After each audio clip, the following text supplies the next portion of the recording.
Great pleasure to welcome all of you to the latest edition of the Harper Lecture to be delivered by Rajdeep Sardesai, and which is going to be followed by the launch of his new book, which published by HarperCollins, 2024, The Election That Surprised India. So I would like to start with a very few quick words about the Harper Lecture. This is an initiative that we started about 2 years ago. And the idea is to bring some of the finest authors of our times, some of the great thought leaders of our times, in direct contact with audiences, not virtual. These are physical events. And we have in the recent past, we have had personalities like Amitav Ghosh and Ramachandra Guha deliver the Harper Lecture, and it's a great privilege for us to have the latest edition of the lecture delivered by Rajdeep Sardesai. Rajdeep, I don't think I need to introduce him to any of you. We all know him, have admired his work, have watched him on TV, have read his books for years and years and years. He's an award-winning journalist, TV news anchor, author. Currently, he's the consulting editor and lead news anchor for the India Today group.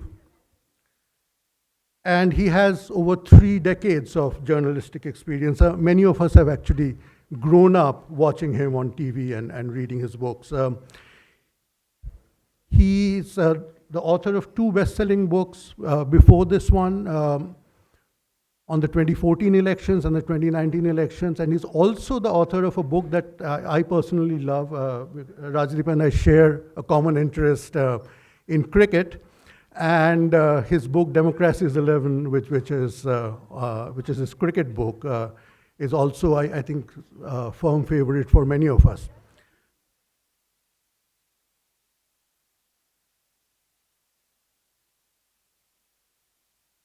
Now, it is, like I said, it's an honor to have Rajdeep deliver the lecture.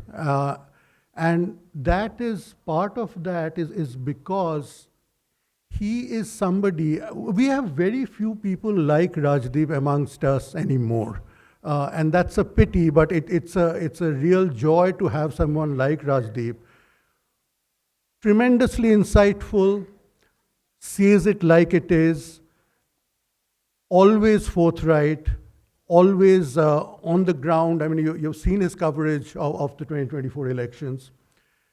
And he is always, over the past 2 books and in this book as well, he's brought the drama of the elections to life. But that's not the only thing. The other thing is that when you read the book, some of you might have had the chance to read it already, those of you who haven't, you'll see that this is about as comprehensive a view that you might have of what happened in the 2024 elections and why the elections unfolded the way they did.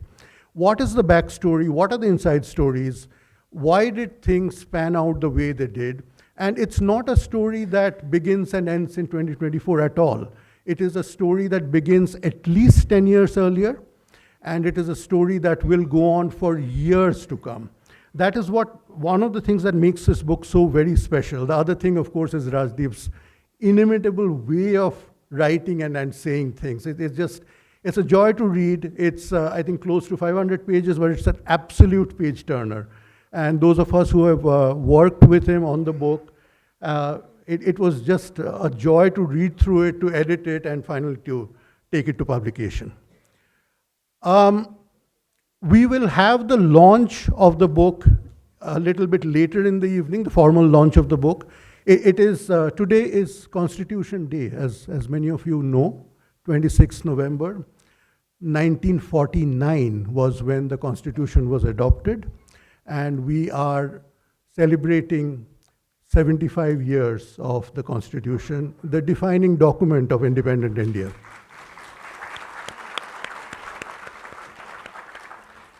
There could not be a more apt occasion to launch this book, because the Constitution is what we are all living for, what we are all fighting for. as citizens of India, it's the most important document for us. And this book dwells on why that is so and how things have been working around that particular aspect. So as I said, we are the formal launch with eminent dignitaries who will be launching the book and then speaking on the book will happen in a bit. But first, I wanted to invite Rajdeep Sardesai up on stage to deliver the Harper lecture, please.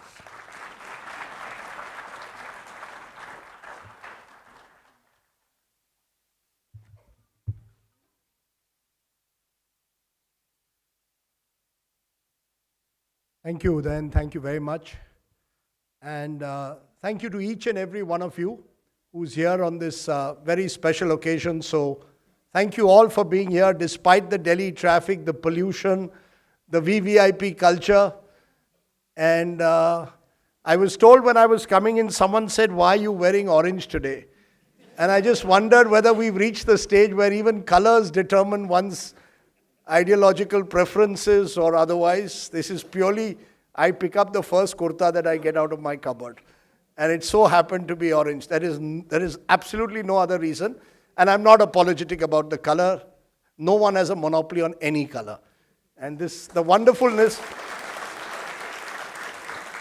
and that's the magic of this wonderful country like no other. That this is the most diverse country in the world today. And I will, in some form, expand on that, because I do believe part of this 2024 verdict and what we see across India in every state election is really what I call the diversity dividend. So you can have one party that can score this tsunami-like victory in my home state of Maharashtra and then virtually drown out the fact that there is another state of the Indian Union that also exists called Jharkhand. And that every Indian state is so distinct and diverse from each other that it makes India this true mosaic like no other country in the world. And to capture that in one color or one leader or one religion is simply impossible, and thankfully so. So thank you very much, ladies and gentlemen. I deem it a very great honor and privilege to be asked to speak at the prestigious HarperCollins lecture on the occasion of the release of my book 2024, The Election That Surprised India. I'm especially delighted that Harper has chosen this memorable day and this particular venue to hold this special event. This lecture and book release takes place on the 75th anniversary of the making of our Constitution, a remarkable document that truly embodies the idealistic spirit of our founders who placed the sovereignty of citizens and their freedom at the center of the Indian Republic. Not to forget, ladies and gentlemen, that great leader who towers above all else in this room. Sadly, Jawaharlal Nehru has been trapped and vilified in a hyper-polarized new India. But truth is that it was Nehru who was the key driving force behind the idea of a one-person, one-vote general election project at a time when many countries emerging from the yoke of colonialism chose despotism and dictatorship to democracy and democratic values. So I dedicate this lecture to the memory of the great man. We often forget that editorials were written at the time calling it the greatest gamble in history. And there were those who said, including Winston Churchill, who said one man, one person, one vote, and we gave women vote even before the United States did, would result in the balkanization of India. Far from it. We are, as our elections show, at least at election time, a country where whether you're a Mukesh Ambani or whether you're living in a chawl in Dharavi, you have the same right, at least for that one day in 5 years. Ladies and gentlemen, from 1952 and the first general election, when ballot boxes were carried on camel and horseback, and the entire exercise took several months to complete, to now the 2024 general election with a 97 crore electorate and electronic voting machines spread across more than 10 lakh booths, this country and its electoral process have come a very long way. I therefore at the very outset would like to celebrate and remember the remarkable contribution of the builders of Indian electoral democracy. Ladies and gentlemen, the 2024 election was my 10th general election as a reporter. which is a bit of a personal milestone. I will not spend too much time on that, but I thought I should say that the first general election I covered was in 1989. And my memories of that election have stayed with me. It was the pre-television, pre-breaking news era. And so the visual memory of that election, which is historically referred to as the Bofors, Rajiv Gandhi versus VP Singh election, is limited. But I do distinctly remember the buzz and excitement of covering what is still rather clichédly referred to as a festival of democracy. Since then, I have had the great privilege of a ringside view to many an election and witnessing the good, the bad, and sometimes the ugly. I've been a witness to booths being captured. Long before electronic voting machines, there were ballot boxes. I've been witness to booths being captured and ballot boxes being stuffed in the heart of Mumbai in the early 1990s. That election, which was later countermanded, was a result of a front page story that we did at the time in the Times of India, at a time when the Times of India did do news. I have observed elections in Jammu and Kashmir taking place in the shadow of the gun, in Bihar in the embrace of mafia dons, and in UP in the midst of a fierce conflict between Mandal and Mandir. I recall being part of live TV coverage on Doordarshan of the 1996 elections, where the counting stretched on for 3 days, and where you didn't have to worry about TRPs because you could be sure the entire nation was glued to the screen, quite simply because they had no other option. In fact, some of you might recall those historic elections of the 80s and 90s, famously anchored by that unique Jugalbandi of Dr. Pranoy Roy and Vinod Dua. And the telecast would only be interrupted to showcase a hit Hindi film. From riding on a chariot with N.T. Ramarao, one of a kind, to being taught how to milk a cow by Bihar's colorful leader Lalu Prasad, to going horseback once with the most famous bandit of the Chambal, Phulan Devi, to tailing Narendra Modi's Gujarat Yatra in 2002, to watching the high drama unfold when Sonia Gandhi refused the prime ministership in 2004, election reporting has been mostly a joyful and great learning experience. Which is why I thought I would use this lecture and this occasion to reflect on 10 things or 10 features of Indian elections that I believe have changed over the last 35 years of covering elections in this crazy but wondrous country. Firstly, I must confess that I find the band, Baja, Barat echo sound around an Indian election far less than in the past. Blame it on the Election Commission, not under Dr. Qureshi, but even before him under T.N. Seshan in the 1990s. But somehow the shortened campaign period and restrictions on timings, use of loudspeakers, posters, buntings have meant that some of the color has gone out slowly out of electioneering. Yes, you still have glitzy road shows and star campaigner rallies. What else will you have when you have a prime minister who's a master event manager? But barring a few states like Tamil Nadu and Andhra Pradesh, the Indian election is no longer quite like the first day, first show blockbuster film we all queued up to watch. It's as if silent, invisible underground tactics have replaced the highly visible riot of color and tumult that once marked this magnificent exercise of voting in the world's largest democracy. Once the election landscape was marked by balloons and dholaks, now there is a silent but cutthroat competition for media space. In fact, in Maharashtra this time, many candidates told me that organizing rallies of top leaders was more a headache than a useful electoral weapon. They are costly and their impact on voting preferences is uncertain. Why would anyone really go and listen to a leader in midsummer heat when you could just as easily live stream the video and watch it on your mobile? That a fair few people still go to political rallies only suggests that Indians, especially in small towns and villages, still see elections as a day out, a chance to move from the drudgery of daily life. Which brings me to my second and critical point of change. You would normally think that the curbs that have been put in on candidate expenditure might reduce the role of money in elections. Sadly, and this is the real paradox which we all need to think about, just the reverse has happened. More money flows into an Indian election than ever before. The electoral arena, has not been cleansed. Almost every MP and MLA, and we have a few here in this audience, begin their tenure with a lie when they claim on affidavit that they have stayed within the prescribed expenditure limit, which in any case is ridiculously low. Traveling through Maharashtra this time, I was told of candidates who are reportedly spending several crores. The staggering numbers varied from 50 to 100 crores on their campaign.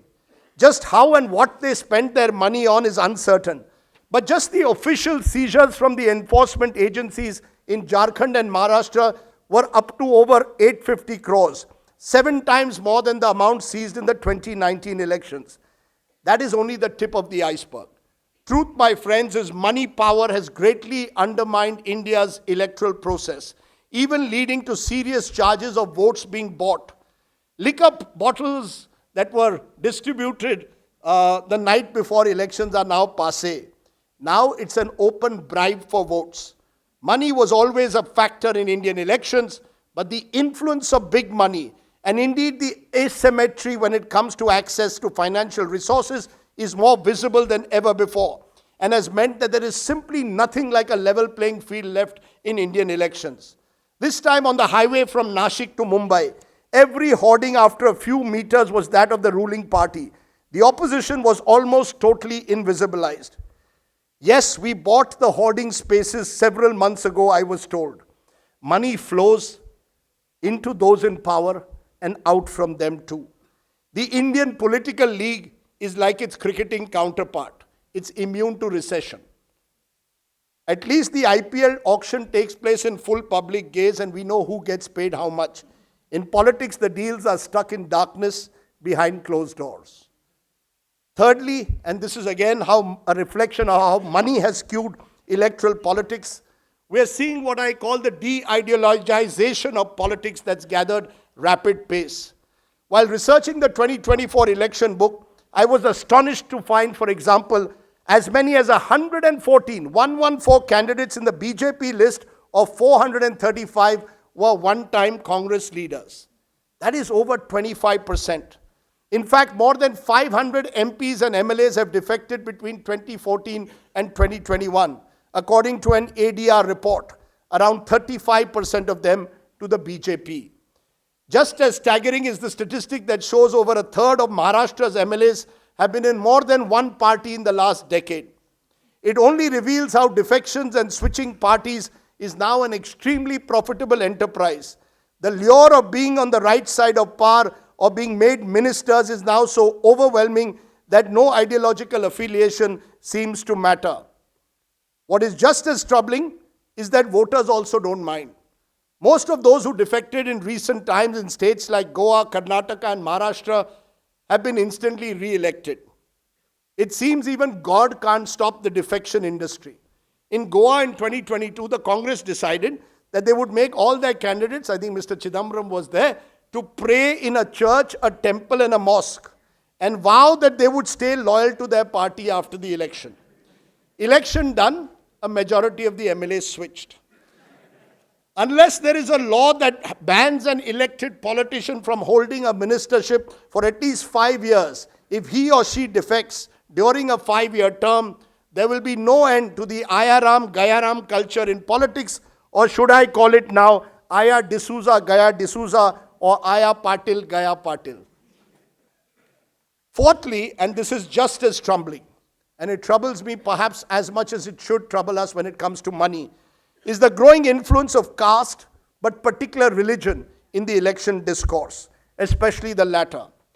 When patently communal dog whistles like vote jihad and batenge to katenge are used at election time by top leaders to spread fear and hostility and consolidate a vote bank, it reveals the extent to which even top politicians will go to divide and rule.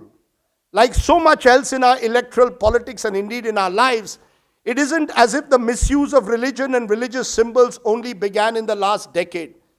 It's only that what was once the exception has now been normalized. Warnings of Mangal Sutra and buffaloes being snatched away by Guspetiyas, or Goli Maro war cries in the city in which I deliver this lecture at election meetings, or a Muslim cleric calling for a social boycott ahead of the Maharashtra elections of those who vote for a particular party, expose the disastrous coarsening of the public discourse in this country. On the last day of the campaign in Maharashtra, a toxic campaign was run on WhatsApp, warning voters that one day even the Siddhi Vinayak Mandir in Mumbai would be handed over to the Waqf board. A social media ad in Jharkhand was just as reprehensible. The ad attempted to create a bogey of the Indian Muslim and projected that Muslims were taking over the land and jobs of Hindus and tribals. It was a clear attempt to create rifts and conflict in society. I'm afraid this is open season for unchecked hate and bigotry. What was seen to be a fringe extreme rhetoric when I started journalism in 1989 is now, unfortunately, mainstream. Which brings me to the fifth change that I have witnessed: the increasingly passive role of the Election Commission, which allows netas to get away with their poll code violations with impunity. In 1989, we didn't even know who the election commissioner was or what he looked like. He was incidentally someone called R.V. Peri Shastri. It was only with the advent of T.N. Seshan in the mid-1990s that the EC's office got a distinct persona. Seshan may have gone at times too far. I recall once he decided to ban an exit poll just an hour before we were to start it on NDTV, and suddenly we found ourselves not on air. But that was Seshan. But he did something which was highly necessary, indeed vital. He brought at least some fear into the hearts and minds of our leaders. Now I am afraid there is little fear of the Election Commission.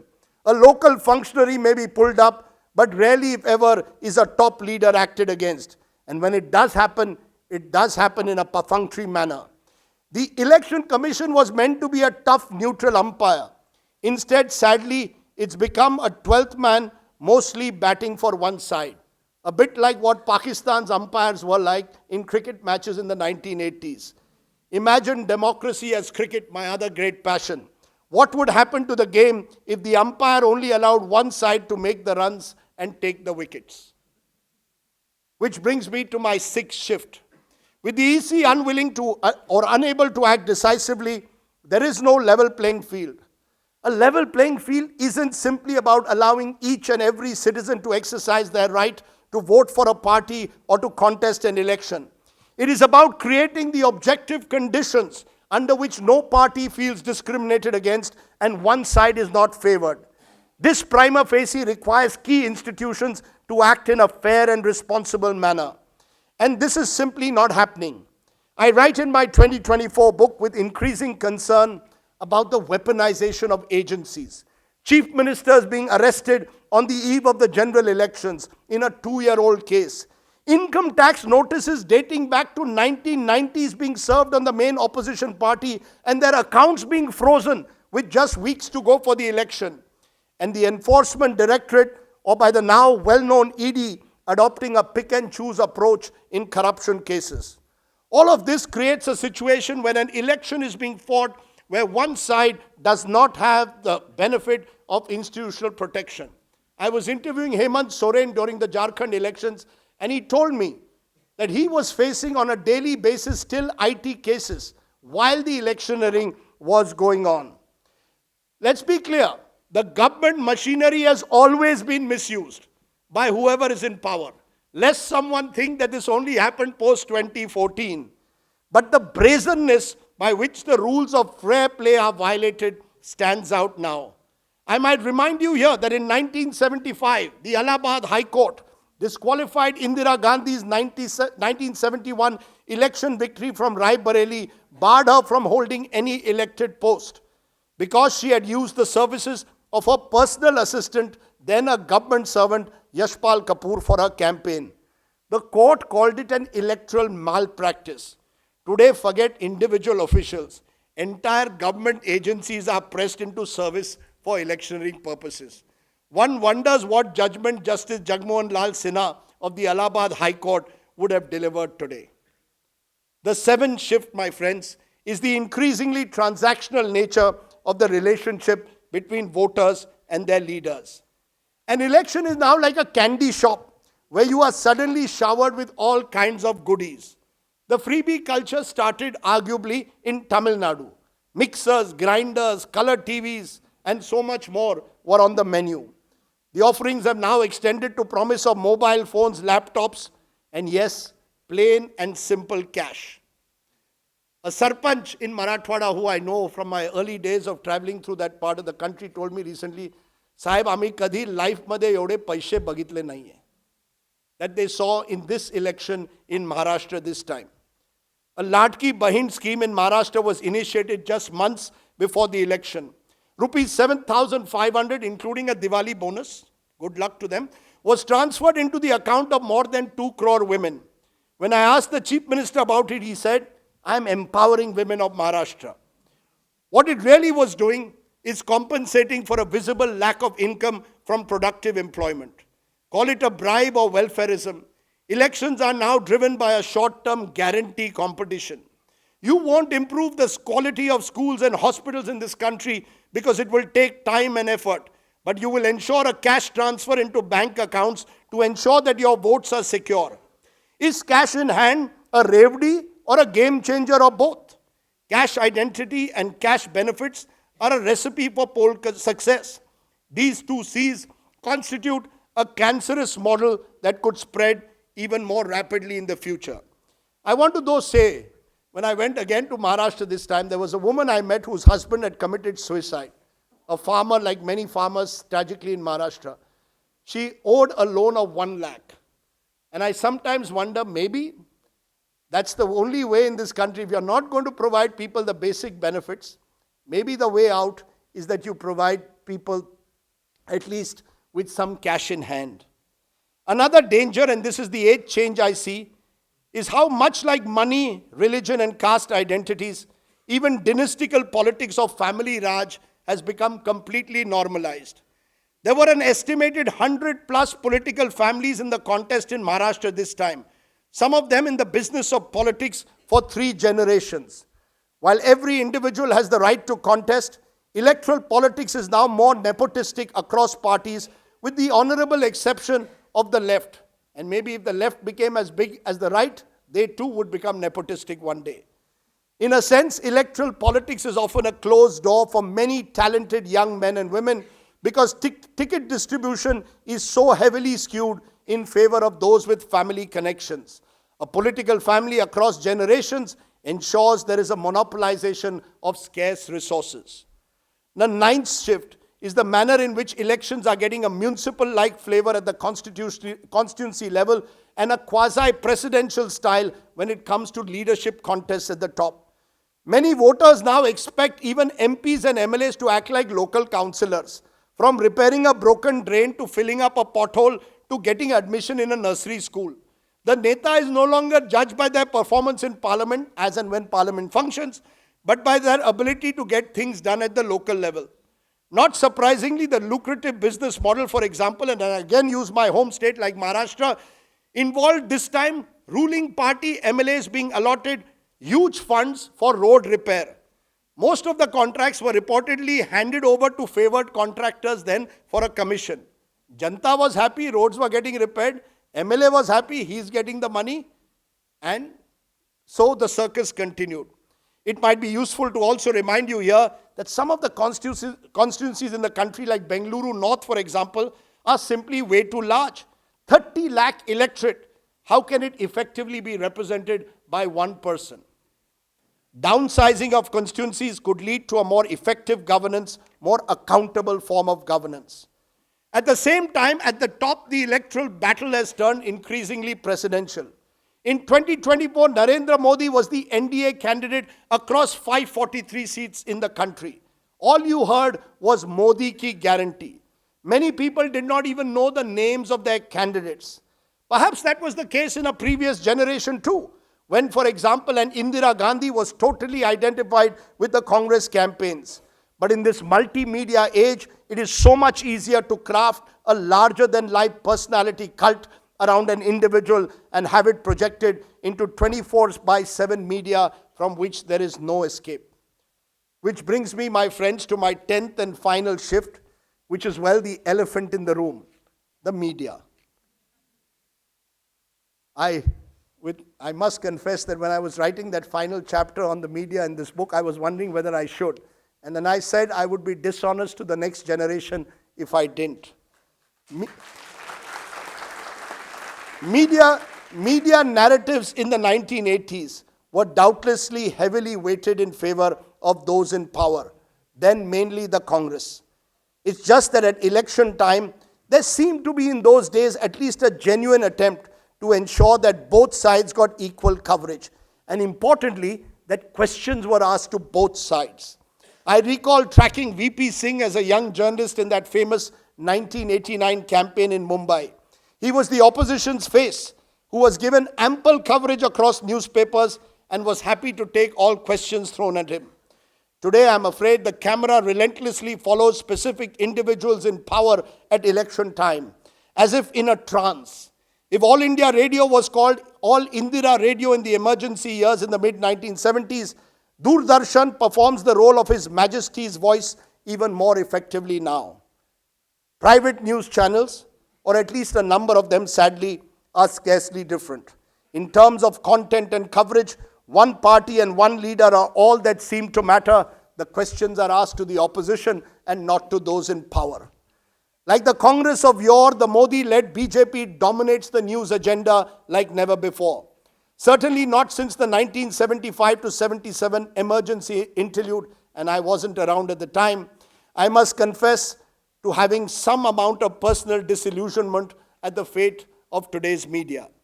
A journalist for almost 40 years, I have taken pride in India's press and its responsibilities to be fair and accurate.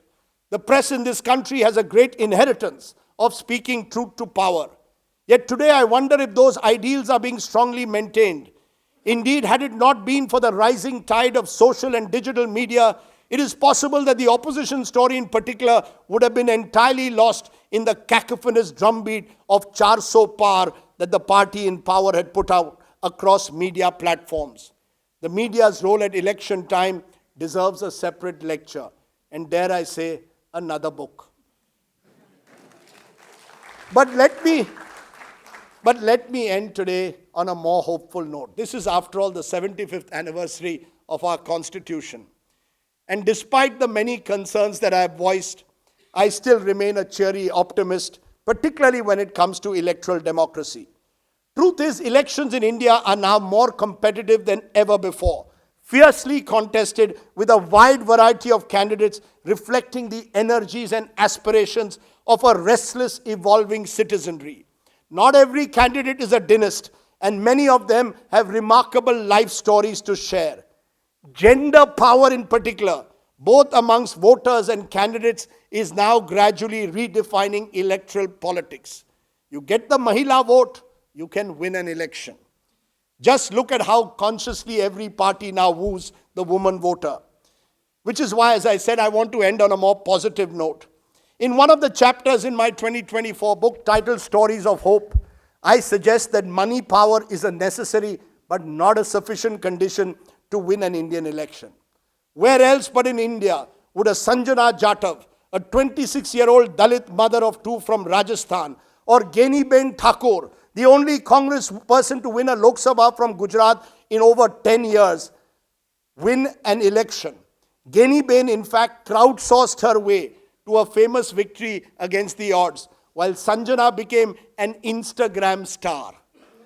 There are many others too, some of whom are here, who are making their mark at different levels, from panchayat to parliament. In that sense, my friends, despite the many distortions that have crept into our electoral system, we need to live in the hope that things will eventually get better. Fir subah hogi. Or as the great Sahir Ludhianvi would have said, wo subah kabhi to aayegi. Thank you very much, ladies and gentlemen. Thank you.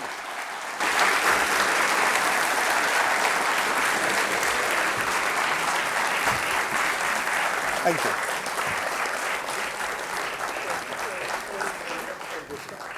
Thank you. Thank you for that wonderful lecture, Rajdeep. Thought-provoking, full of data, full of insights, as always. And I know that we'll take many of these thoughts back with us.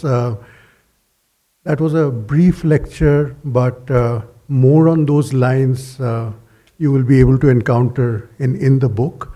Now, the moment that we are waiting for, the formal launch of 2024, the election that surprised India. I would like to call on stage our very eminent panelists, and I'll call them up one by one, please. P Chidambaram, Congress MP, former Home and Finance Minister. Sir, please.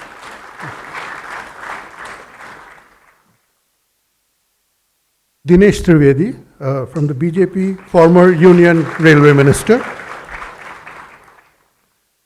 Asaduddin Owaisi, AIMIM President and MP. Yogendra Yadav, founder Swaraj Abhiyan. Prashant Kishore, founder Jan Suraj Party. Mahua Moitra, All India Trinamool Congress MP, Lok Sabha.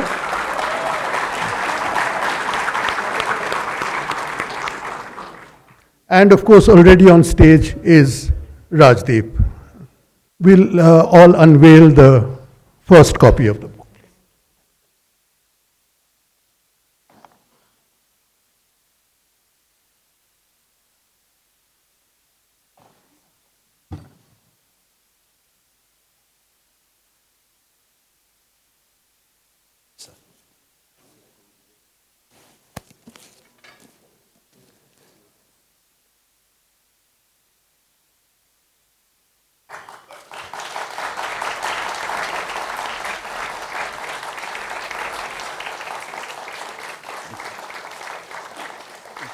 Thank you, sir. Please, sir.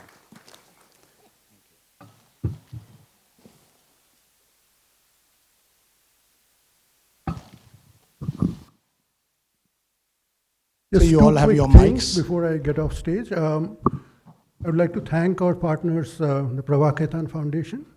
Thank you. Over to you, Rajdeep. Thank you. Thanks very much, Udayan. Yes, we also have an audio book coming out on the 11th of December. It's something new that one has to try. But, ladies and gentlemen, thank you very much for being part of this discussion. We have a panel of extremely eminent parliamentarians, political watchers, people who've seen Indian elections far longer than I have. And so thank you to each and every one of you for being here. P Chidambaram, Dinesh Trivedi, Asaduddin Owaisi, Yogendra Yadav and Mahua Moitra. I'm grateful that each and every one of you is here on the launch of my book. So thank you. Please give them a big hand, ladies and gentlemen. We've had an election year like no other, not just in India but across the world. More than 60 democracies across the world went to polls in 2024. So it's been quite a remarkable year. And a year that perhaps has seen more surprises than most. Most people thought that 2024 was a done deal. The BJP came to power, but with a fractured verdict. We thought Haryana was a done deal for the Congress party for once. And the Congress party lost that.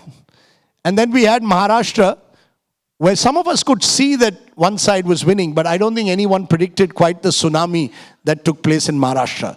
So I want to ask each and every one of you at the very outset, what's your biggest takeaway from this year 2024?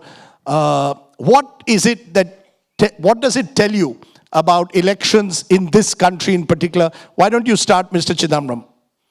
Since you probably contested an election well before anyone else of us on this table. 1984 or 89 probably. Yes, sir, it's working. Let me say in one sentence, the electorate has moved to the right. And what is the dominant impulse of the electorate is religion and culture. Religio-cultural impulses are driving the electorate. And like in many other countries of the world, the Indian electorate has markedly shifted to the right. That's a huge confession to make. Effectively accepting that you've got left behind. In a way. I'm not saying we left behind. The electorate has moved to the right, and it is highly polarized. So we have a task, but an uphill task. We have to redouble our effort. Okay. Dinesh Trivedi, your short first big takeaway from what you've seen in Indian elections from a perspective of the right. संविधान दिवस की बहुत बहुत शुभकामनाएं सबको.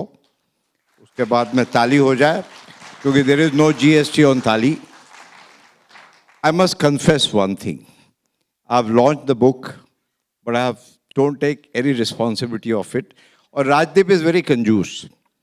I thought he's going to send me a book, and I am also a Gujarati Bengali. I didn't want to spend the money because I knew that I'm going to get it free. So I have not read the book, but coming back to your question, I think this was a fantastic election. And this election, everybody thought that they have won the election. जो हारा वो भी समझा हम जीत गए.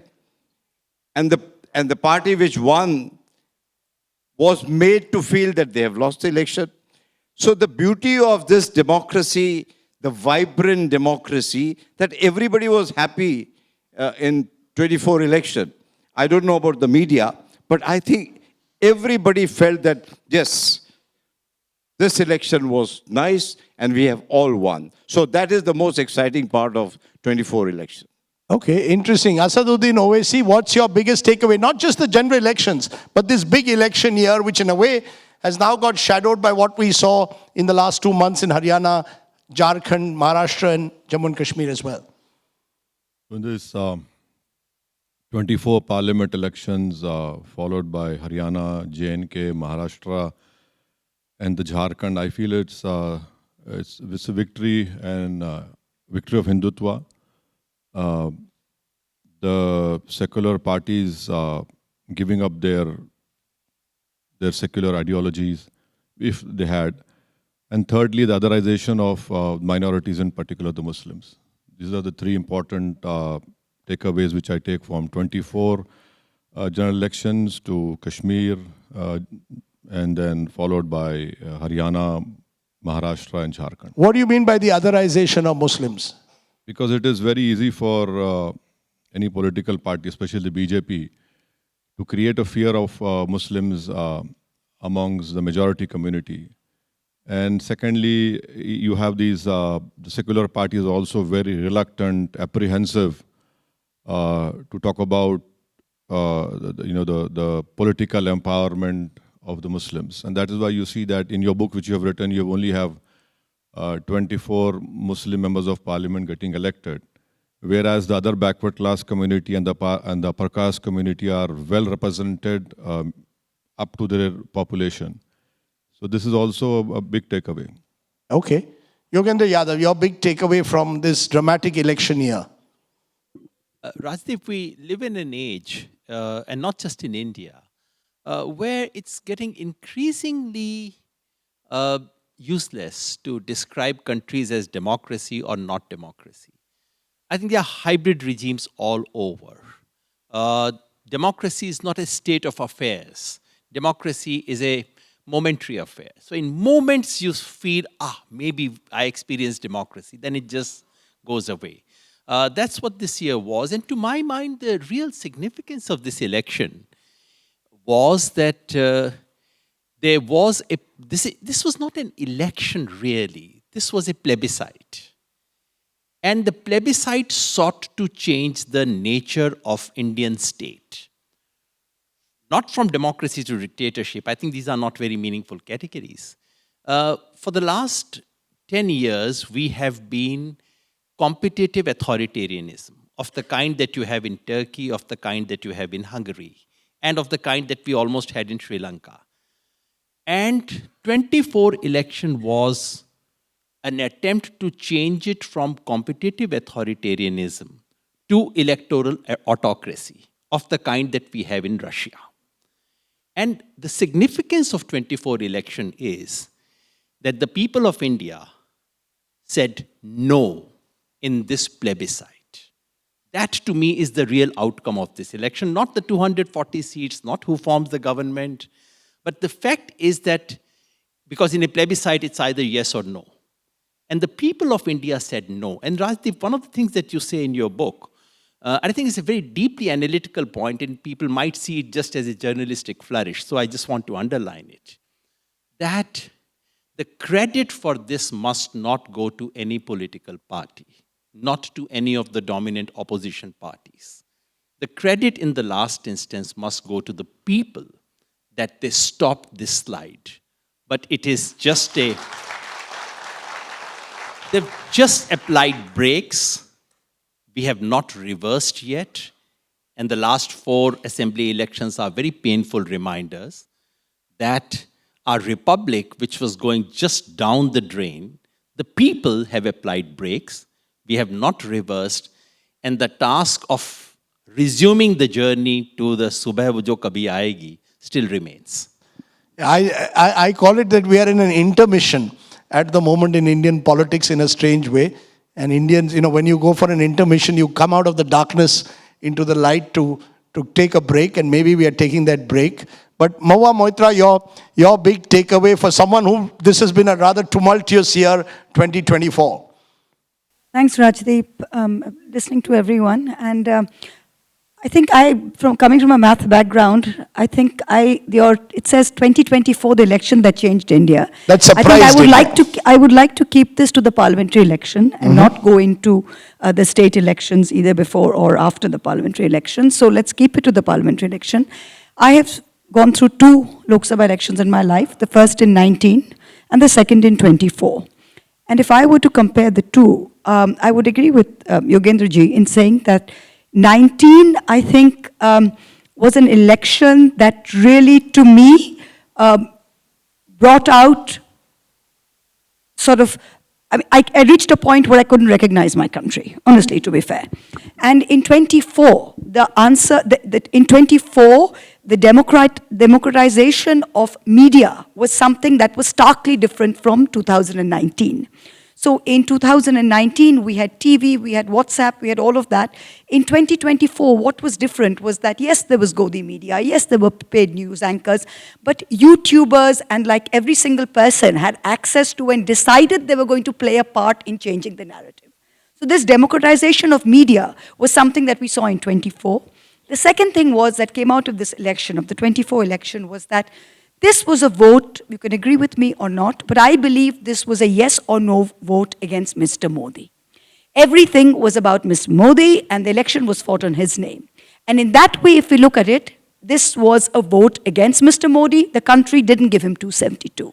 It was fought on Mr. Modi, it was fought keeping him as the leader, and the country didn't give the BJP 272. So I think this was the big takeaway. They've applied the brakes. Now, whether you're fighting for Maharashtra under Fadnavis and winning, or you're fighting Haryana under, I don't even know who, and winning, no problem. But India under Mr. Modi, and in that kind of one-person scenario, we've definitely seen the brakes. And that, to me, is a good thing. Okay, some of you are choosing that 2024 verdict to take your takeaway, and that's, of course, where my book stems from. But much as water has flown under the bridge between June and November, Mr. Chidambaram, the same Maharashtra where the opposition got, 30 out of 48, and the BJP alliance gets 17, now has the BJP effectively sweeping the state with its allies in a manner which is unprecedented. Does that suggest, as some are suggesting, that 2024 was an aberration? And the mistake the Congress party made is to confuse 99 seats with 272. If the BJP thought 240 was equivalent to 400 possibly, y'all made the bigger mistake of confusing 99 seats with 272. So actually, the dominance of the BJP remains. 2024 is an aberration. When you invited me to speak on your book on the 2024 election, I replied to you, it's 2024 elections in the plural. So we can't freeze time in May, June 2024. Much has happened after that. Which is why I say that you have to look at the entire 2024 and all the elections that have taken place. Please remember, As far as Mr. Modi is concerned and the government is concerned, their behavior after winning 240 is no different from after winning 303. 240 and 303 are the same number. They won the election. They formed the government for a third time. And their behavior, I don't see material difference. If you go through this book and all the aberrations that Rajdeep has listed, they continue after the parliament election. What has changed? Has the ED changed? Has the media changed? Has the presiding officers of the two houses of parliament, have they changed? Has the ECI changed? Has the income tax department changed? Has black money changed? The role of black money changed? Nothing has changed.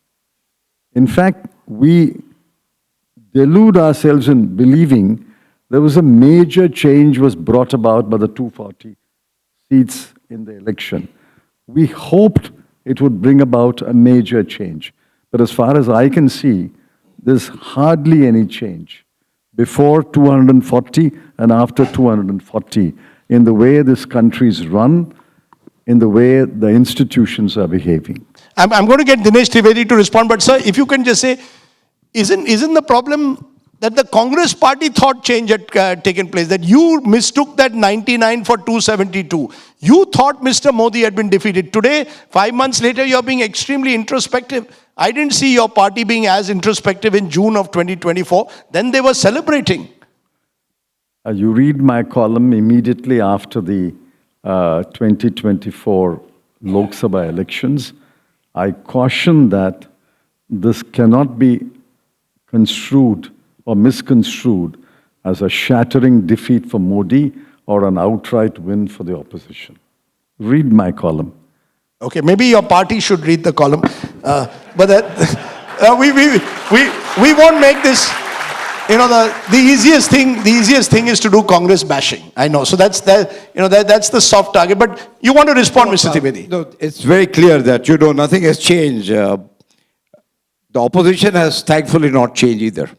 They just remain in denial mode. And the government, if you talk about, if you don't want to see the change, it's not only the change in the party. Look at India. And I'm not talking just as a BJP person. India has definitely changed. You look at all the youngsters. What has changed is the dream. Now the youngster can dream to become a Pichai. He can dream to become an icon. He can dream to become whatever. You look at that 13-year-old kid which is going to play in IPL. I don't know whether it's good, bad or ugly. Now, Bumrah, yesterday we celebrated his victory. Now, please understand, it never happened overnight. It took him a lot of practice. It took a great leadership in the captain. And the captain had a great team. And we as audience applauded that. So when we go to see politics is 24/7, it is not only during the election time. So a student does well who studies all the days, not just during the exam. And I think it's time, as far as I am concerned, I would like to see absolutely a vibrant opposition. It's a very good thing to have a vibrant opposition. But it is not the job of BJP to create a vibrant opposition. They're trying their best, but it's not happening. It's just not happening. So but he raised issues which were institutional. He said election commission has not changed, enforcement directorate has not changed. They were democratic and they are still democratic. And if you feel you actually believe that the ED works to a level playing field. If you have some serious thing, just after losing the election, if you say the EVMs were bad, now if BJP won only 240 instead of 300 and whatever, then the election machinery was okay. When the EC was okay. So I think there is a case where you need to do your homework and where you have to prove the thing. If if supposing EVMs are not working well, then there are big brains all over the country. They must come up and prove a thing just by saying that it doesn't work. So all I am trying to say that let's not be in a denial mode. Narendra Modi today is one of the most popular world leader. Can you imagine you're having a war in Ukraine and Russia? Both Russia and Ukraine stopped the war. Right? They stopped the war. They stopped the war and let our student go. Okay. Okay, let me for a moment, just a minute. He raised Yogendra Yadav, he raised an important point about EVMs. Just a minute. Please, he raised an important point about EVMs. In the context of Maharashtra also, I'm hearing suddenly leaders saying something is wrong with the EVMs, opposition leaders. You've written a piece where you're saying you're not an EVM skeptic, but you're still wondering whether there should be some election forensics now around EVMs.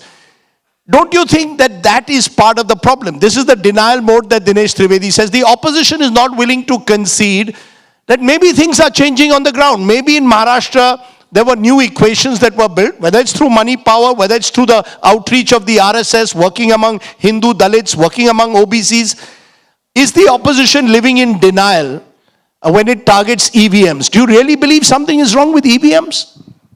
Rajdeep, one of the absolutely bare minimum of the possibility of democracy is that both sides should accept the electoral outcome, which does not happen in Pakistan anymore, which does not happen in Bangladesh anymore. And I fear we are taking steps in that direction. We're not quite there, thankfully. On the EVM issue, therefore the EVM issue has to be handled very carefully. Unfortunately, we have two divides. There are those, and you rightly say, whenever you lose an election, there's a problem with EVM. Incidentally, the entire EVM debate was started by Mr. Advani. We forget that. And it was actually BJP's Rajya Sabha MP, now GVL Narasimha Rao, who actually wrote the first book questioning the EVMs. And the preface to the book was by Mr. Advani. We forget who started this entire debate. Before that, Mamata Banerjee had also protested against EVM when she lost an election. Next time she won, she was very happy with EVMs. So I see there is a lot of opportunism about these things, and we have to have a fair debate. The basics are this, to my mind. Number one, any electronic gadget in the world can be manipulated. Number two, of the two men who rule this country, no one has ever accused them of any ethics, ever. Number three, the Election Commission of India, as it stands today, I'm sorry, Qureshi Saab, it's become a joke. The Election Commission has no spine whatsoever. Now, the trouble is that these three things are put together by people to therefore conclude that therefore EVMs are being manipulated. Actually, from these three, it does not follow. And I've always been saying that EVM skeptics must bring evidence not only to show that EVMs can be manipulated, but they actually have been manipulated and the evidence has been sparse. Now, so I've said this for the last 10 years, have lost many friends, have taken a lot of galis, और लोग कहते हैं अच्छा तुम तो इसी के दलाल, और इस देश में debate का ऐसा culture है that the moment I have any debate with you, you can never be accepted dalal and this and paid agent and things of that kind, which is what has happened. Having said all this, I must say that having watched elections now for 35 years, not as many as Mr. Chidambaram, but 35 years I've watched election. There are three recent elections that really worry me. Madhya Pradesh last year, Haryana this year, and now Maharashtra. Something does not add up about their results. No, but it cannot. But Yogendra, with due regard, it cannot be that when the opposition doesn't do well, then it doesn't add up. If EVMs, if Mr. Modi and Mr. Shah wanted, they could have got their 400 seats. Rajdeep, I must put it on record that when Mr. Modi won in 2014, and especially when he won in 2019, large number of critics and my friends said it was EVM. I went on record. I wrote to say, no, it's public its popularity. Mr. Modi has been voted by people of India, whether you like it or not. Stop blaming the EVMs, take the political responsibility, do something about it. So at least I'm not one of those, whenever Mr. Modi wins, then it's EVM. No. But there are 3 instances. We do not have evidence today. We may get it 6 months later. We may get it 20 years later in someone's autobiography. But there is something fishy about these 3 results. And I say it with all responsibility. I look at data patterns, I look at anomalies. I do not just jump to these things. There's something fishy about these 3 state results. I do not know what, and I'm not saying EVM software. There could be several kinds of manipulations can take this. Something is fishy here. Yes. Rajdeep, it's not always conspiracy theory. When the aam aadmi or the average person says that dal mein kuch kala hai, it doesn't always translate that the EVM has been manipulated. Like, I agree with Yogendra ji. I think the evidence is sparse, and we don't have enough to know that they have or they haven't been. But when we're talking about the fairness of an electoral process, then there are a number of things that go into it. And an election must be fair, must also be seen to be fair. So the role of the Election Commission has been, as Yogendra ji said, a complete joke. I would go so far as to say that you can have no election commission, but what we have now, it's not a no election commission, it is an election commission which is completely controlled by the government. So when you have, we all have seen the model code of conduct. When you saw in the 24 election, hate speech, when you saw Mr. Modi go and give that speech in Baswara, like Mr. Owaisi said, when you had this completely polarizing hate speech, this was not just saying, you're an idiot or aap dalal ho. This was coming out, and this is pure hate speech aimed at religious polarization. Not a level playing ground, because if I were to say something, I would have an election commission show cause and probably be stopped from campaigning for the next 48 hours. So the BJP definitely have an edge when it comes to the election commission in that they're not stopped. The second, when it comes to a level playing field, is when you have the media. Now, the media is backing the BJP 10:1. The third is when it comes to resources. We saw how the BJP outspends every single other political party, I would say 20:1. When you look at electoral bonds, when you look at everything. So everything that makes up, and now if you look at just the 3 things, you look at the UP bypolls, and you saw the photos of the police sitting and telling people you can't come out to vote. That, to me, is not a fair process. So all of these things put together makes people feel like democracy is in danger and the electioneering process is in danger. Okay. Right? Sorry, one more thing. When we saw during the 24 election, it didn't work for them, but the fact that Rajiv Kumar and his team agreed to a 90-day election process in the worst of the summer, and we had over 100 polling personnel dead, and then you come back and say, oh, maybe that wasn't such a good idea. Damn right it wasn't. So, when you have all of these things, obviously it takes away from faith in the electoral process.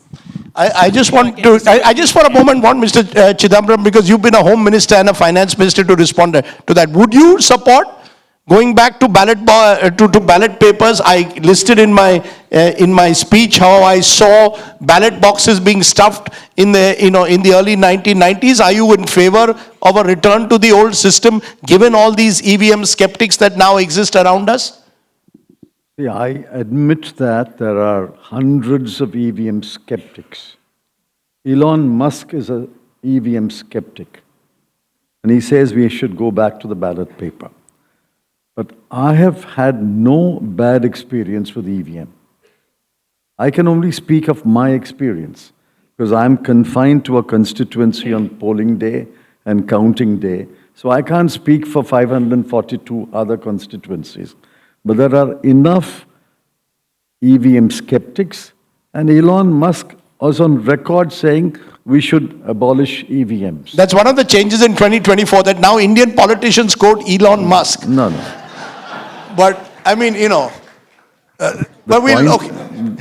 Point is, whether you like it or not, he's become the second most important man in the US. Now, should we go back to the ballot boxes? I have had bad experience with ballot boxes. Therefore, the answer is what we have suggested. The Supreme Court has not accepted it. The answer is EVM speeds up counting. it eliminates invalid votes, but the answer is to have the digital ballot paper counted for 100%. Today they are counting 5 boxes per constituency. You keep 100% counting. It won't happen in every constituency where a candidate loses by 1 lakh vote or 2 lakh vote. He is not going to ask for a recount. But if the margin is narrow enough, he will ask for a recount. At that time, you count the digital voting, which is translated into an electronic ballot paper, which is dropped in the other box. You count it. Okay. So that's the answer to combining the speed of EVM and the accuracy of ballot paper. Okay, so maybe there needs to be some attempt. Yes, very quickly, yes. Yes, Yogendra. Just one.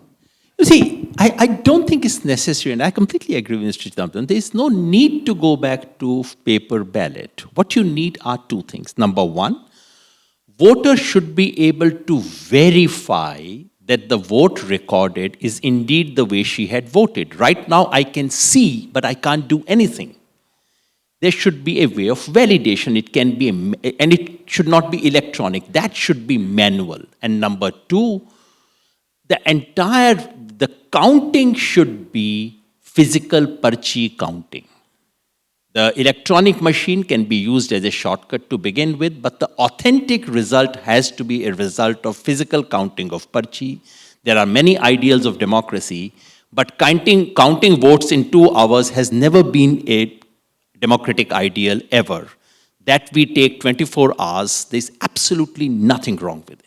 You know, I want to point out ADR's report, which I mentioned in the book, actually shows 534 of the 543 constituencies, a mismatch between votes polled and votes counted. And that's in most cases, it's a very small amount, 1,000, 2,000 votes would not have influenced the verdict, but there is something wrong, and sadly, the Election Commission has not clarified that. But you picked up you and the BJP in support, or do you believe this is part of the denial mode? Okay, let me go to Bengal. And I have worked very closely with Mamata Banerjee, and I still respect her a lot. Okay, I have no problem in telling that. She works very hard, like Narendra Modi. And she wins election in spite of whatever happens elsewhere. Because she is a leader who leads from the front. She has a great team and is 24/7, which I said. So whether it is ballot boxes, whether it's electronic voting, the people who are popular, those who are working hard, if you are not winning a match, then you say there's ball tempering. It doesn't work like that all the time. Please understand. Elon Musk also, if I quote him, yesterday only said that, thank God, India election counting is so very fast, and we should adopt that. So where are you going to stop it? Okay. And I think this is once and for all. Supreme Court also has given the judgment that please show us. So ultimately, if we do not have faith in Supreme Court also, then I think we have no faith in democracy. Okay, let me move this on from EVMs. I think the jury is out, and the very fact that we are debating it in itself is, I think, important, that we are looking at it. The other issue I want to look at is the role of cash, caste, communalism. The 3 C's that in a way now are shaping Indian elections across this country. Asaduddin Owaisi, I mentioned this in my speech as well, the role of religion in politics is ending up dividing people, is creating the kind of vote bank politics that is becoming more and more toxified. So there will be BJP leaders who will say that when we say batoge to katoge, all we are saying is stay united. Because there are, that's how they look at it. Do you believe that there is an attempt being made on both sides to divide people and seek vote banks? And that, in a way, has led to the toxification of politics because religion is now such an important element. In a lighter vein, what Dinesh Bhai just said, I think so Bumrah saw Modi in his dream before opting to bowl on that day, bat on that day. Inspiration. Yeah, he was inspired to bat on a green fast-paced pitch. Yeah. And also, I think the 13-year-old kid who got this big IPL contract, I think so Mr. Modi must have phoned. Take him or ED will come. We don't know. So, yeah, a light of wind, don't take it. Thirdly, Rajdeep, you see, the way, I'll answer your question, the way election commissioners are being appointed, how can you expect the elections to be free and fair? But it was no different in the past. 1 minute. It's not as if all of this started, it's not as if in the Congress rule, Mr. Chidambaram's party didn't appoint or wasn't accused of appointing election commissioners who were seen as favorable to them. Well, Mr. Chidambaram is qualified enough to answer your question.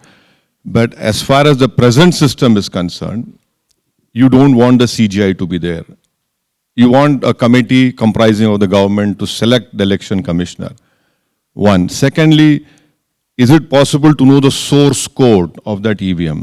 I'm not casting aspersions. Thirdly, how is cash moved around states?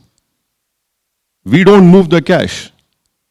It is this man in uniform who is very, very close to the ruling party, who can even give life for that chief minister. That cash is moved around. You are wrong. It's not the political members. It is the other way around. How do you stop that? How do you stop those government functionaries from moving this cash around in a state? The election commission knows everything. Who's moving around this cash? Where is this going? You need level playing field. That is not happening. And then we have Aadhaar card that you can blame Mr. Chidambaram's government. Now, on basis of Aadhaar card, I know where to give money. So so sophistication has happened. And you mean which individual should be given the money? Yeah, and then you have this this Ladli Behna scheme. I know, as you rightly said in your lecture, people are, you don't need to give money within after model code of conduct. You start giving them before. So, and then the worst thing is this first past the post system. I blame Nehru for that. I hope I'll not be, You prefer proportional.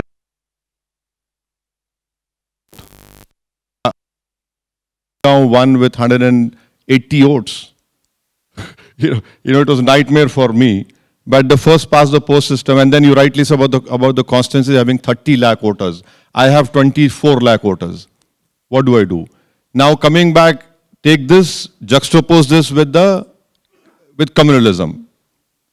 Of course, when you have the Prime Minister speaking this language, batonge to katoge, is it for the whole Indians or is it for a particular community?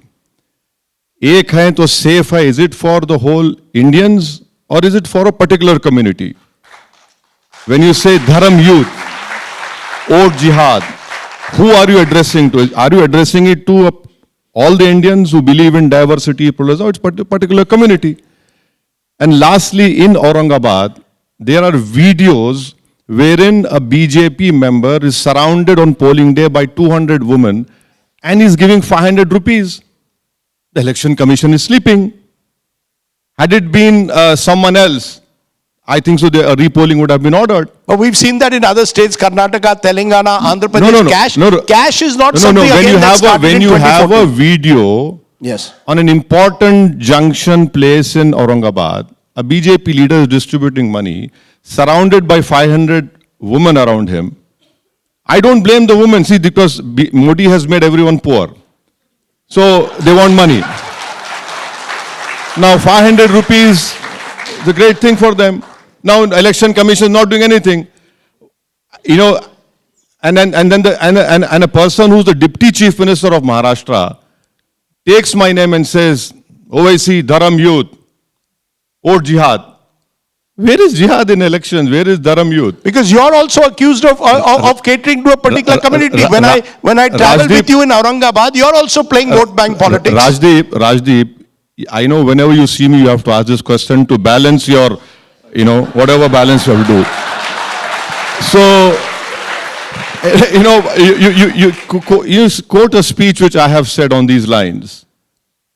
During the election campaign, when the model code of conduct is in place, And as Mahua has rightly said, in the by-elections to UP, you have a policeman showing a licensed revolver to a woman who wants to come out and vote. So where is the election commission? So that is where the selection of the election commissioner is very important. Okay, let me Rajdeep, just, I just- sir, respond to two things. This ek hai to safe hai, batoge to katoge are seen by the likes of Mr. Owaisi and many others as essentially communal dog whistles.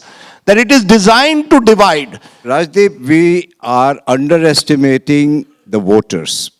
The voters today in India are very, very sharp and intelligent.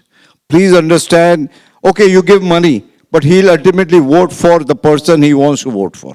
It's not that somebody is watching, I've given you X amount of money, why have you voted somewhere else? It doesn't happen like that. So again, denial mode. Again, on a lighter mode, that level playing field. Is he trying to say that if there are 300 seats in a particular state, 150 आप रखो, 150 हम रखते हैं? ऐसा नहीं होता है. Elections are elections. I fought many elections. How do you respond to this batoge to katoge? Yeah, but again, leave it to the voters. Ek hai to civil. Leave it to the voters. Don't underestimate the voters. First of all, let me tell you, how can we forget a time when parties used to go to Imam of Jama Masjid, and Imam used to give a fatwa that this time we are going to vote for such thing. It has happened. But in a secular country, One minute, Javed. in a secular country, there cannot be a minority and there cannot be a majority based on religion. There could be a minority if somebody is old, if somebody has some other physical problem, if somebody is poor. I can understand based on that. But based on religion, you cannot have a minority and a majority. Okay. So all along when we were talking about a minority vote bank, that was secular. And now if you talk about a majority vote bank, this is communal. I think we have to get out of that. And lastly, I'll tell you, ultimately things were voted on development. People can laugh and say no. But every time, whenever something is given by the government, it is all done by electronic, and nobody is watching it is going to which community, which caste, where. It's all done absolutely level playing field. Okay. You can't deny that, right? Okay, the point he makes, and this is a long-standing Rajdeep, don't argument. tell us the It's not point about he makes. balancing. We No, get just the a minute, point ma'am. he makes. It's not about balancing. It's we about get the point he makes. No, Let no, us answer his point. Don't explain it, Rajdeep. No, he's. We get the point he makes. Let us come back with an answer to that. You don't need to come and tell us the point he He makes. says. I know you're wearing a- The charge which is made against your party, and indeed he says secular parties, is that when you play minority vote bank politics, that's fine. 1 second. Moment majority vote bank politics, we call it communal. One is second. how he One responds. second. Like I said, don't explain what he said. We actually had, this is the problem when you change parties, you actually get very confused with what your thought process is. So if you were once in a party if you were once in a party like I am, where you define secularism and you think secular. Define it for me. So secularism is, as I understand it, is where all your fundamental rights defined in the Constitution are guaranteed to every single person, irrespective of what religion they follow. Your right to life, your liberty, very simple.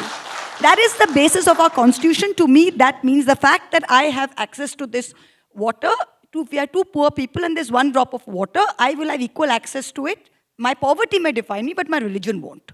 If there is one school, my poverty will think it. If government is giving something, all access cannot be defined on the basis of religion. That is what secularism means.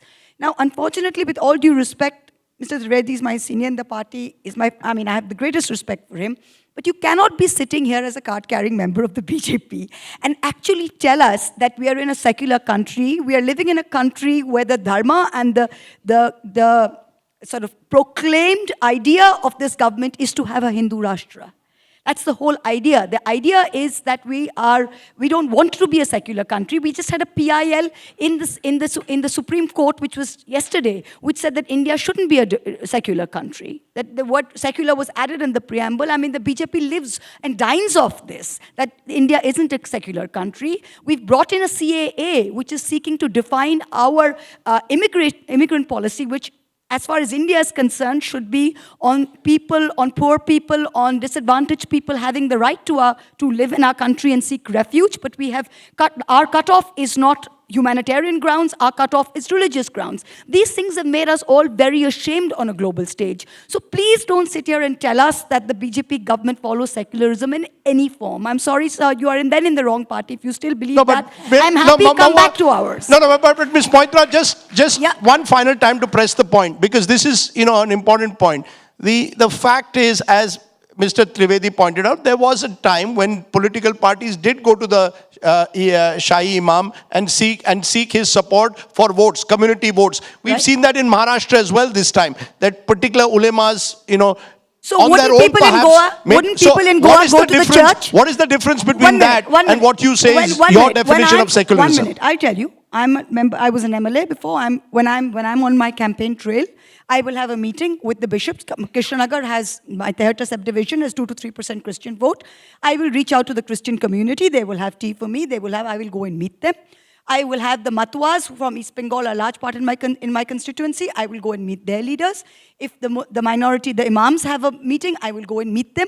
What I will do is meet everyone. Please, there is a big difference between, for us, what we do is, I would want everyone's votes. I would want the Christian vote. The BJP is the first party in India that actually believes that they in fact only want to win on the Hindu vote.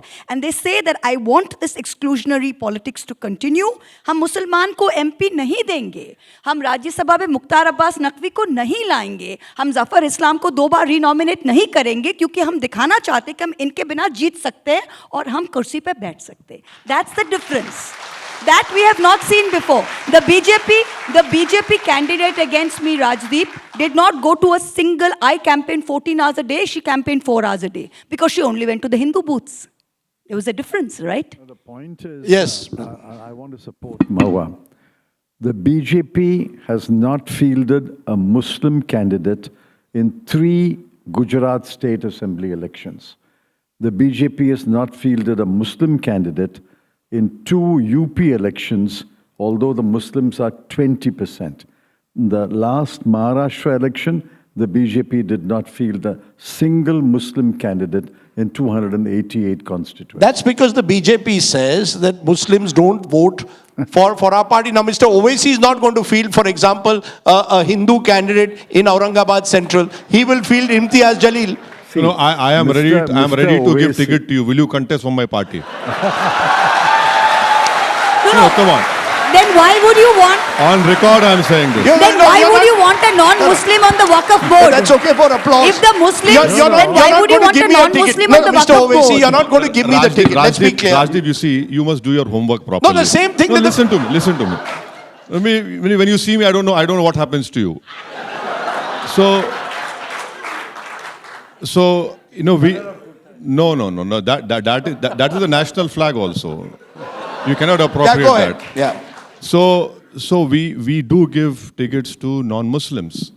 So you cannot say we don't give. See, the question that has been raised by Mahua Moitra and Mr. Chidambaram is, BJP has completely marginalized the biggest minority of this country. Correct. Socially, educationally, politically, and they are using the full force of the law to ensure that they become second-class citizens. That is the difference. Okay. You want to respond to that one time, and then I'll move to my final segment. Minority majority.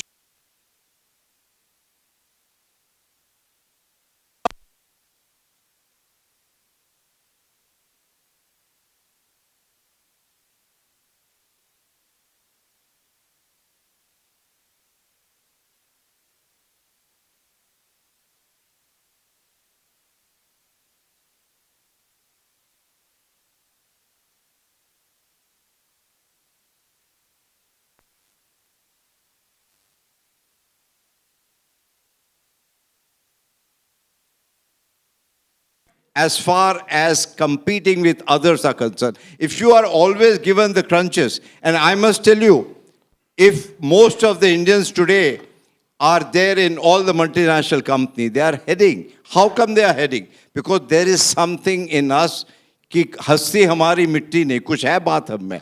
So I again come back, get out of this denial mode. And I Can know I- it's your book, I know what kind of people were there. But still, as a member of BJP, I'm very proud. And I said that, no, get out of this. Please it's come interesting. and join. Sir, Can I- it's interesting. Just a minute. Rajdeep, 1 minute. It's interesting he mentioned. I have to. Audience should know. No, no. It's interesting he mentioned Arif Mohammad Khan because I see that as a signal election of how India has changed. In 1980, Arif Mohammad Khan won an election from Barech or Kanpur. Barech, and in those days, for a Muslim to win for a Hindu constituency, Hindu-dominated constituency, was not seen as unusual. Today, it is impossible for a Muslim to win from a Hindu-dominated constituency, and that's why the Congress party also in Maharashtra did not give a single Muslim a ticket during the Lok Sabha election. Because you realize somewhere, and that's how, what you said at the start, Mr. Chidambaram, politics has moved to the right, because now it's not possible for a Muslim to win from a Hindu-dominated constituency, which was considered in the 70s and 80s as something that could happen. Can I Certainly correct not you, in Raj? North and No, West India. Rajdeep, can I correct you? Maulana Abul Kalam Azad. Right. Sir, Listen to me. Maulana Abul Kalam Azad was told to contest from Rampur. that's right. Number one, remember that. Yes. Secondly, may I remind my honorable friend that please read Article 29 and 30. It talks about minorities, religion, and You can change you can amend the constitution, allow me no? to complete, sir. Allow me to complete. Today's Constitution Day, this country celebrates. This country celebrates every religion. This country has no religion. Equality among equals or equality among unequals. You have to understand all these things. You just cannot say, no minority. This country has Article 29, 30, followed by 25, 26, and 29, right to culture. I know these are all very alien to BJP, but this is part of the basic structure of our constitution. Okay, let me. I Yes. think I must come. Sure. Please understand, if BJP is winning the election, they are winning because of the culture. Because of the very culture. And sabhyata hai, to aap jeetenge. And that is what now the voters are saying through. And please understand, you may have a different viewpoint. You're quite entitled for that. But if you go and ask, especially in Gujarat, the Muslims are very happy. They said, we were never received. I am surprised Dinesh Bhai has not been brought to Rajya Sabha. Today, Dinesh Bhai resigned, he has not come back. Modi has not made him MP. Yogendra, I'll give you one word and then I want to open it to a few audience questions before we conclude. Go ahead. I didn't want to comment much on Dinesh ji. मुझे लगा अभी नए आए हैं, कुछ तो कहना पड़ेगा पार्टी में. But I was very concerned about his. बहुत पुराने हैं हम, कल्चर में बहुत पुराने हैं, नए नहीं है. बीजेपी में पार्टी नहीं होगी, कल्चर बहुत पुराना है मेरा. हाँ, मैं उसी पे. बहुत पुराना कल्चर है. जी, मैं वही सोच रहा था कि वो घुसपैठिया कहना, सब यहाँ पे मंच से सब कीड़ा कहना, टर्माइट कहना और इसको कल्चर कहना. दिनेश जी को क्या कुछ करना पड़ता है. पर आई was very concerned about his future in the party. पर योगेंद्र जी, मुझे सुन तो लीजिए, अब तो सुन लीजिए. बताइए योगेंद्र जी, आपने कल्चर की बात कही, सुन तो लीजिए. चुनाव आप क्यों नहीं जीत रहे? सर, क्यों नहीं जीत रहे आप? सर, जिस दिन ये तय हो चुनाव जाए, क्यों नहीं जीत रहे? हम जीत चाहते के हैं आए कि आप थे. जीतो. दिनेश जी, इसका भी मैं जवाब दे देता हूं. मैं देता हूं जवाब दिनेश जी. जिस दिन ये तय हो जाएगा कि election victory is equal to culture, हम उस दिन कुछ और करेंगे इस दुनिया में और कुछ काम करना शुरू करेंगे. But I was very concerned about what you said, because I was concerned about how your party may take a view of what you are saying. You said there is nothing like minority. है ही नहीं minority तो कुछ. Now your party has been very concerned about minorities in Bangladesh. Your party is so concerned about minorities in Afghanistan, in Pakistan. Party नाराज हो जाएगी आपसे ऐसी बातें कहने से. Please, I mean, I'm very concerned. But on a more serious note, Rajdeep, look. Courting particular communities for purposes of elections is nothing new. Go back to 50s, you'll get it. Caste communities courting is nothing new. Secular politics in India has not been free of flaws. या हिंदी में कहे तो कोई दूध के धुले नहीं है. इन्होंने बहुत पाप किए हैं सेकुलर लोगों ने हिंदुस्तान में, है ना? But this kind of targeting of a community to start a hate campaign, if BJP quietly believed that, all right, we know we don't get votes from this community, as many political parties in this country know, that we don't get votes from this particular community, we get only 5% vote. So many parties know that this is the case. That's one thing. Quoting others a little more vigorously is another thing.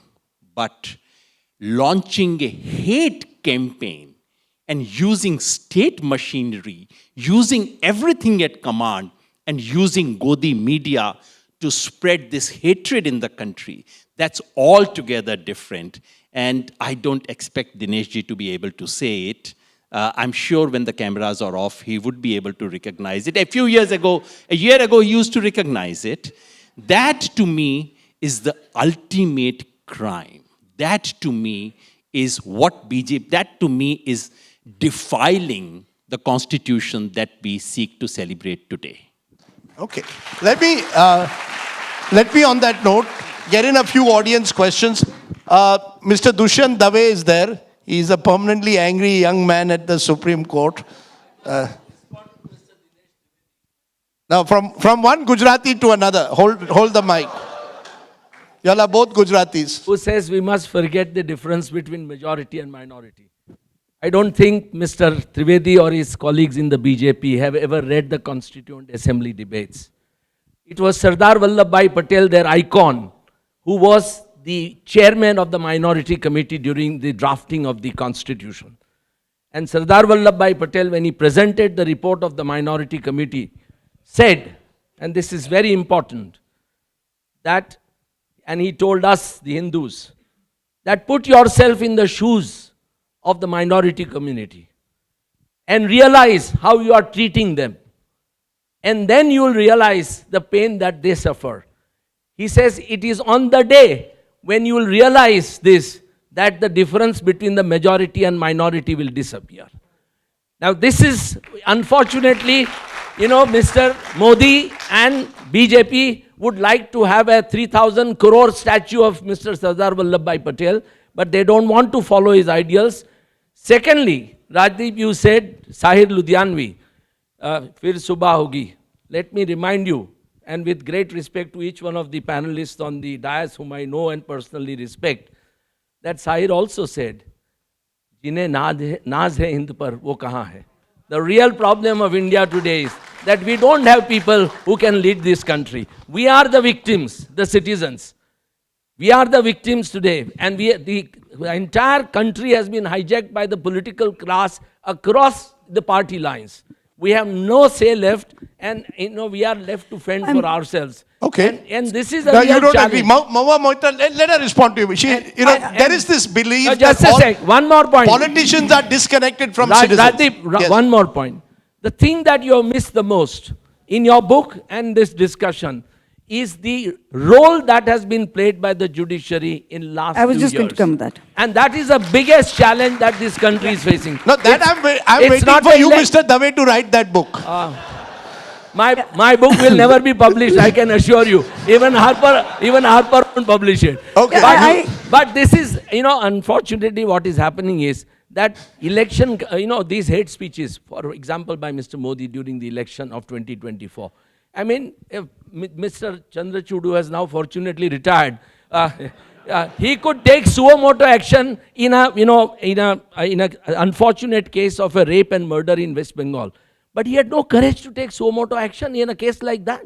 He could have picked up, suo motu and told Election Commission, why is it that you are not doing anything about Okay. it? Now, You made statements, not a question, but that's, that's why I said you're the angry young man of the Supreme Court. But no, I mean, this is something which all of you are missing. And Okay. it must be remembered. Yes, you want to quickly respond. Yeah, to say that the political class, I take umbrage at that. I mean, because when you say the political class is solely to blame, I mean, I said that, I put up my hand before his third point. And when you say, Jinhe naaz hai Hind pe, wo kahan hai? I want to say, yahan hai, yahan hai, yahan hai. We are here. Of course we are here. And I think at least what the judiciary, the media and the judiciary are probably more to blame for the current state of India's sort of, hate-filled narrative than politics. And I'll just take three things. If you just take what is happening in India today, if you take the Places of Worship Act 1991, we have seen the judiciary, we have seen the bench come out with egregious orders in violation of that, which is why we are seeing the problem in Sambal. We have seen instances in Manipur, for example, where the match was lit by an unreasoned order an ex parte order of a lower Court. of the High Court judge.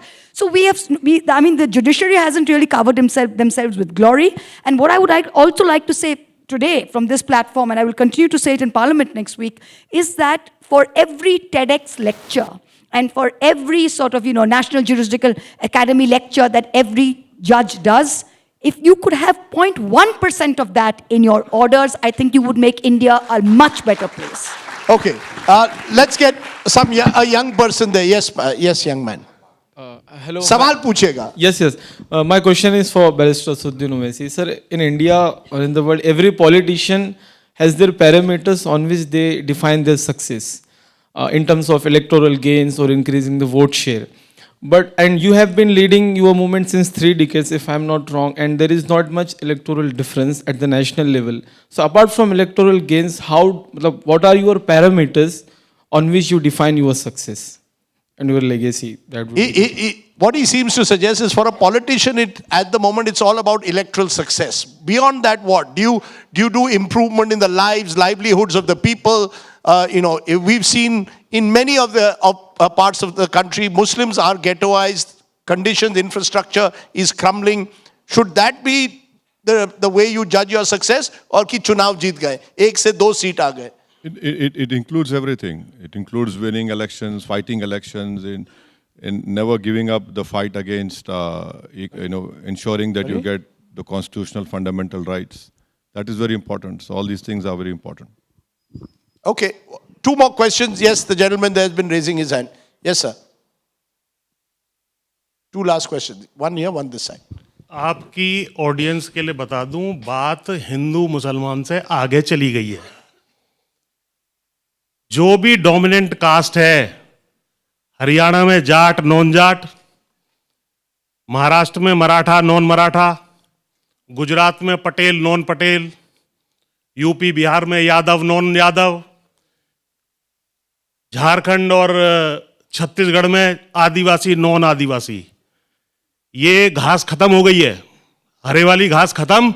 अब जो है अपने ऊपर ही जो है bulldozer चलना शुरू होने वाला है. ये स्थिति है. इसके ऊपर आप आगे विचार करिए कि ये लोग हिंदुत्व में बचेंगे या ये हिंदुत्व से कहीं पलायन कर दें. ठीक है, चलिए. Let me get a question. Is there a lady, a question from a... Okay, yes. 1 minute. Yeah, very quickly. So, Prime Minister Modi very proudly say that he is giving free ration to about 80 crore people. So, isn't it contradictory at one stage you say that hum to Vishwa Guru ban gaye, or you take pride in telling people that 80 crore of our citizens are still dependent on free ration? Why is it not that Mr. Modi talks and say कि पिछले साल 80 करोड़ थे, हमने वो कम करके इस बार 70 करोड़ कर दिए, अब हमने कम करके उनको 60 कर दिया, अब कम करके हमने उनको 50 करोड़ कर दिया. So why is that? And another question is... Okay, no, one question. Yeah, sure. You want to quickly take that? You spoke about aspirational India. I just went, I saw it in Maharashtra. You go to Yavatmal. Yavatmal has 1 private factory of Raymond's which makes jeans. There's no other form of productive employment today in Yavatmal. In Amravati, as I said, a farmer's wife committed suicide. A farmer committed suicide because he couldn't pay a 1 lakh loan. I sometimes wonder, where do our politicians across the board live? The reality is that people are struggling at the bottom of the pyramid. I make the point in my book, particularly post-COVID, which is why a lot of incumbents have lost across this country. Mr. Modi actually survived what is otherwise an anti-incumbency across the world. But to say that, sab kuch changa hai, the world, we are a Vishwa Guru or we are a 5 trillion economy, tell that to the woman in Amravati, or tell that to the young people in Yavatmal who have no jobs. In Solapur, everyone is leaving Solapur. It's the highest migration rate in the country. And this is Maharashtra, not a so-called Bimaru state. Do you think politics needs to be more realistic about the reality on the ground, sir?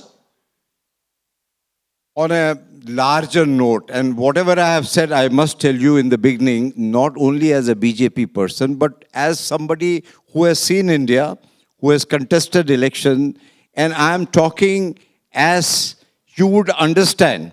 Okay. And when you are talking about aspirational India, Are we going to say that we are finished, we are gone, we are dead? No, is it We a have dream? Is it a dream? No, I'll tell you, I'll take you back to COVID period. India is one of the countries which really tackled COVID so very well. America is still paying the price for it. America is still paying the price for it. All those people who are walking and the free ration, please understand, this is a country which is very complex. And every state has a different country. But I'll tell you in conclusion, you may have a side. Somebody may be a BJP supporter, somebody may be a Congress supporter, somebody may like Modi, somebody may hate Modi. That's okay, that's democracy. And they are well within their right to do it. But the fact is, today is the Constitution Day. And my Bible is the 4-volume of the Constituent Assembly debate. And I very, very strongly recommend that every college must have. I don't know about the schools. At that particular Constituent Assembly, it went on for 3 years, not a day of disruption, not a single, and I'm not trying to blame one party or the other, not one day of disruption. You could shut your eyes and put your hand on any individual there, that person belonging to any community, any religion, any party would be capable of leading the country. But today, unfortunately, if you see the parliament, cutting across party, criminals, hardcore criminals. But the fact is, the society is accepting that. People like us have lost relevance. I have no hesitation in telling. Because when it comes to party tickets, it's only winnability. Every party wants somebody who can do whatever to win the election. So fact of life is, no point blaming a political party. Society also has to rise up. If supposing there is a problem I've run out of time. Yeah. I want to give Mr. Chidambaram a final word. What do you think will change between 24 and 29? You see, in the 24 book, I suggest that the Congress survived. They didn't revive, they survived. And your party, your leader went on yatras. But there's a sense that the Congress party is the principal opposition party. So long as it remains as weak as it is, we are in the age of the BJP, which you said at the start. You called it the age of right, the cultural right.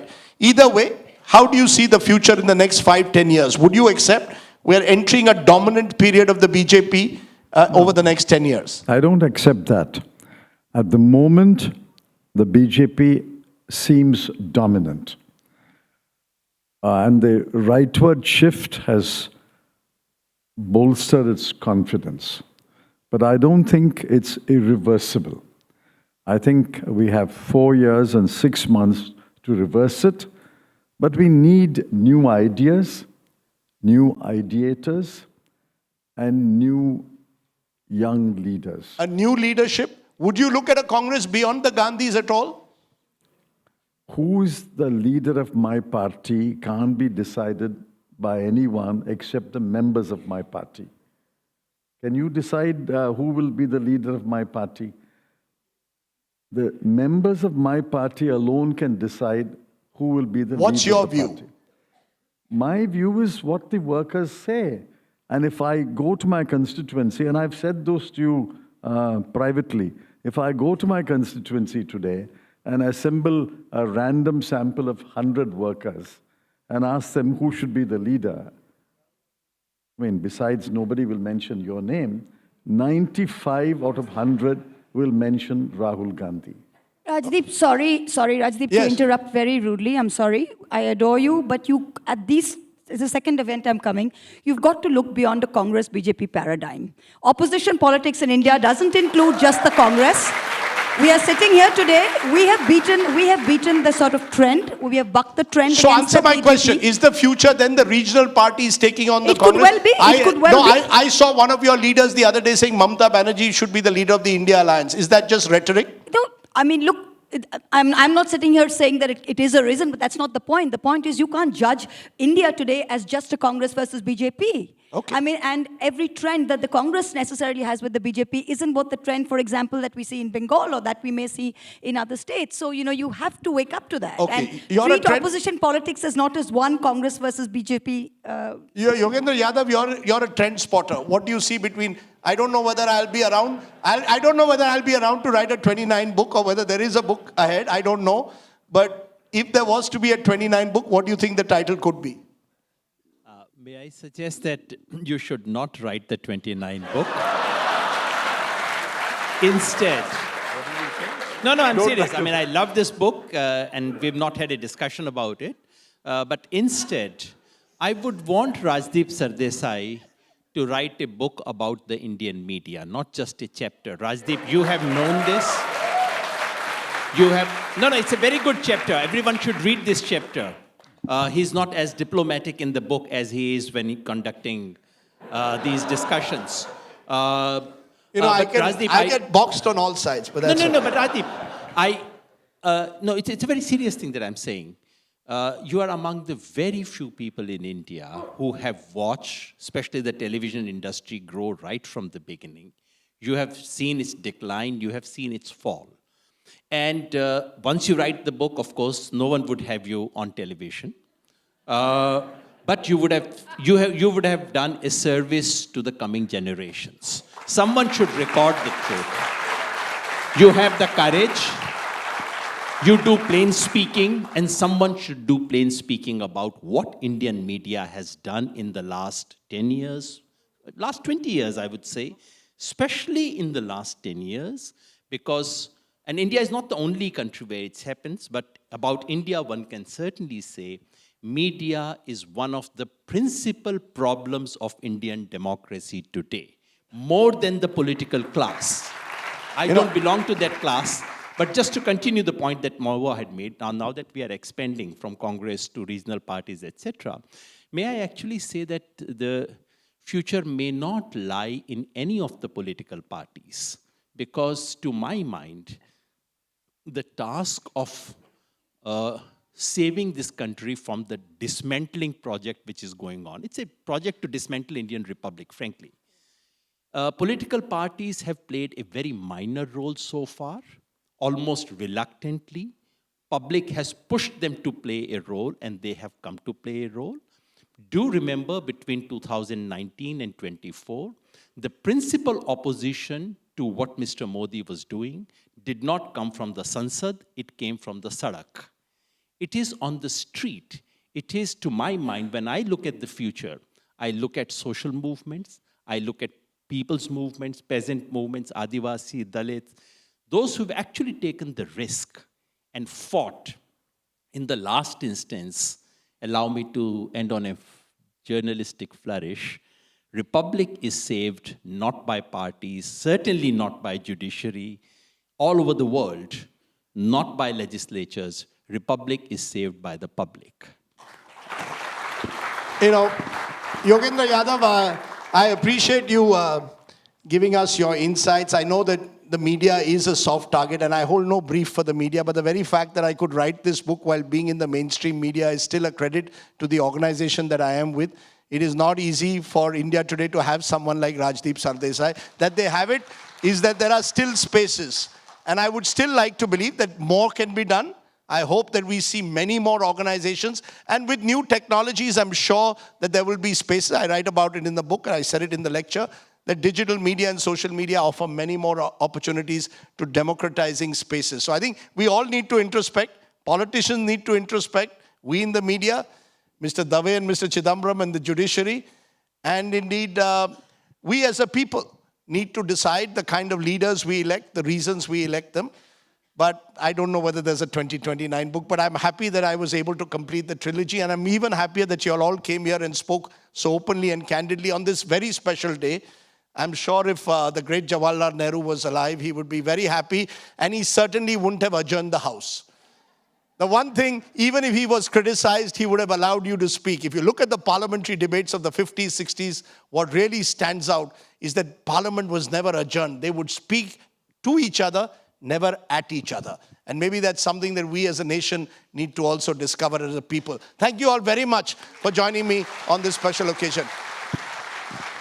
I just want to say that there will be a book signing and there's an audio book that will come out on the 11th of December. So many of you can do that. And I think some of our guests, the PTI wanted to just get a thing, and ANI, whatever. Thank you very much.